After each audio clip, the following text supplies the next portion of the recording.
রাসূলুল্লাহ সাল্লাল্লাহু আলাইহি ওয়াসাল্লামের কান্না বিজড়িত সুপারিশে আল্লাহ বিচার প্রক্রিয়া শুরু করার অনুমোদন দিয়েছেন। হাসরের হাসফাস পরিস্থিতি থেকে গোটা মানবজাতির সাময়িক মুক্তি মিলেছে। অনুমোদনের পর মুহূর্তেই হাসর ময়দানের চিত্র বদলে যেতে শুরু করল। মানব সম্প্রদায়ের প্রতিটি সদস্যের বিচার কার্যের মঞ্চ দৃশ্যমান হচ্ছে, কিন্তু রাসূল সাল্লাল্লাহু আলাইহি ওয়াসাল্লাম এখনও আরশতলে সিজদায় পড়ে আছেন। তার কণ্ঠে শুধু একটাই প্রার্থনা, উম্মতি ইয়া রব, উম্মতি ইয়া রব। হে রব আমার উম্মত, হে রব আমার উম্মত। প্রিয় হাবিবের অশ্রুসিক্ত ফরিয়াদের জবাবে অদৃশ্য থেকে ঘোষণা শোনা গেল, চলো তোমার উম্মতের মধ্যে যাদের অন্তরে কমপক্ষে জবের দানা পরিমাণ ঈমান আছে তাদেরকে আলাদা করে নাও। তোমার সুপারিশে তাদেরকে আমি বিনা হিসেবে জান্নাত প্রদান করলাম। তুমি তাদেরকে জান্নাতের সর্বদানের দরজা দিয়ে প্রবেশ করাবে, যে দরজাটি শুধু তাদের জন্যে বরাদ্দ, যে দরজার 2 কপাটের দূরত্বই শুধু মক্কা থেকে বর্ষার দূরত্বের সমান। হাসরের ময়দানে যতদূর চোখ যায় দিগন্ত জুড়ে জ্বলজ্বল করছে আখিরি নবীর উম্মতগণ। দূর থেকে দেখেও বেশ বোঝা যায় এরাই মুহাম্মদের উম্মত। তাদের অজুর অঙ্গগুলো শুভ্র আভা ছড়াচ্ছে।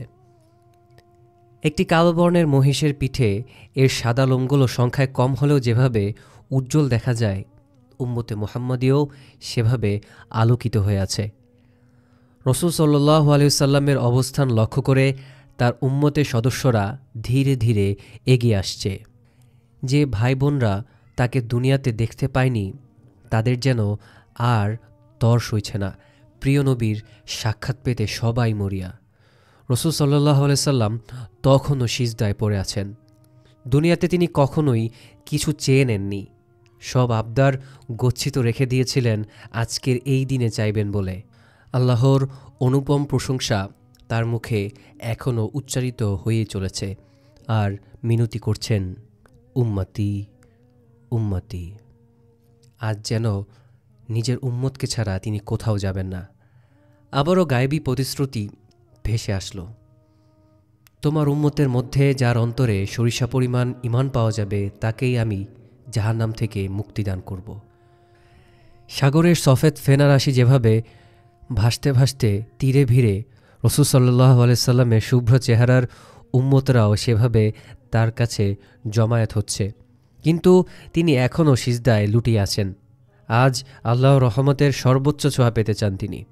যে উম্মত আজীবন তা নাফরমানি করে গেল তাদের জন্যও তিনি আজ ক্ষমা প্রার্থনা করে অঝরে কাঁদছেন, উম্মতি উম্মতি। তৃতীয়বারের মতো আল্লাহর ওয়াদা শোনা গেল, সরিষা দানার থেকেও অনেক অনেক কম ঈমানও যে বুকে ধারণ করবে, অর্থাৎ ন্যূনতম লা ইলাহা ইল্লাল্লাহ কালিমা যার বুকে আছে, আমি তাকে পরিশেষে জান্নাত দিয়ে দেব। রাসূল সাল্লাল্লাহু আলাইহি সাল্লাম এবার সন্তুষ্ট চিত্তে উঠে দাঁড়ালেন, আল্লাহর মহিমা প্রকাশ করতে করতে। হাসরের ময়দানের নানান প্রান্ত থেকে ছুটে আসা তার উম্মতকে তিনি দেখেই চিনতে পারছেন।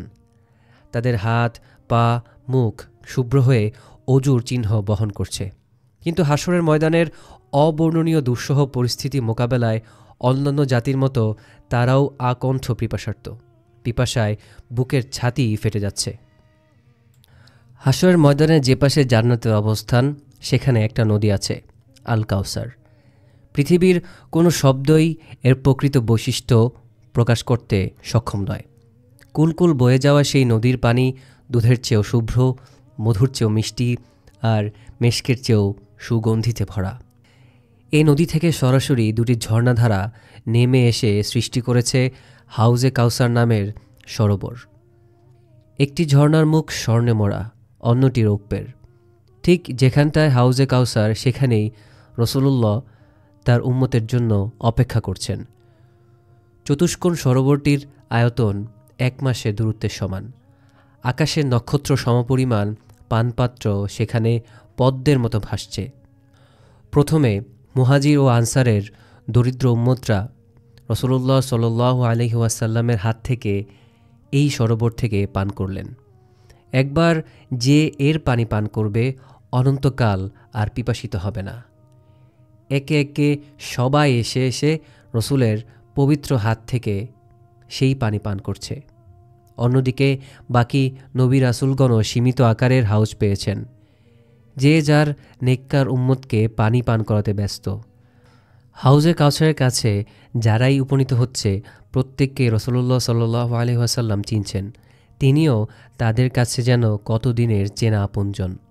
হঠাৎ কিছু মানুষ হাউজের কাছে আসতেই রাসূল সাল্লাল্লাহু আলাইহি ওয়াসাল্লাম তাদেরকে পানি পান করাতে উদ্যত হলেন। কিন্তু আচমকাই তাদের মাঝে পর্দা নেমে আসলো। রাসূল সাল্লাল্লাহু আলাইহি ওয়াসাল্লাম বললেন, এরা তো আমার উম্মত, আসতে দাও।